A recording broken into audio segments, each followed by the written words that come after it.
நான் பார்த்ததுலயே ரொம்ப ஒரு சைலண்டான பொண்ணு, அதிகம் பேசவே பேசாதது. யாரு இவளா சைலண்ட்?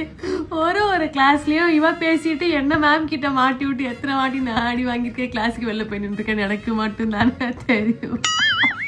எப்ப பார்த்தாலும் உனக்கு குறை சொல்லிட்டே இருப்பாங்களோ உங்க பெரியம்மா. அது இன்னைக்கு வந்து அழுது ஆர்ப்பாட்டம் பண்ணி என் பொண்ணு அப்படின்னு சொல்லி டிராமா பண்ணின்னு இருக்கு. பார்க்கவே சிரிப்பாரு தெரியுமா? ஐயோ இங்க சிரிக்க கூடாது இல்ல.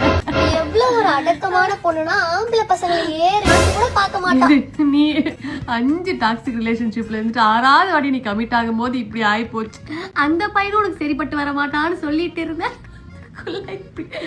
ஒரு வாட்டில மொத்த கிளாஸ் ஃபெயில் ஆகும்போது இந்த பிள்ளை மட்டும் பாஸ் ஆகி நிறைய மார்க் எடுத்து ஜஸ்ட் பாஸ் மார்க் வாங்கிட்டு கிளாஸ்ல இருக்கீங்க எல்லாரையும் ஃபெயில்னு சொல்லி வச்சிருக்க பாரு. எங்கேயோ போயிட்டடி, எங்கேயோ போயிட்ட. ஏய் அனு, உன்னோட ஃபர்ஸ்ட் எக்ஸ் வந்திருக்காண்டி. அவன் என்னடி இங்க பண்றான்? உனக்கு அவன் மூஞ்ச பார்க்கவே பிடிக்காது. திட்டி அனுப்பிச்சிடவா? சொல்லு திட்டி அனுப்பிச்சிடவா? உன்னால பேச முடியாதா?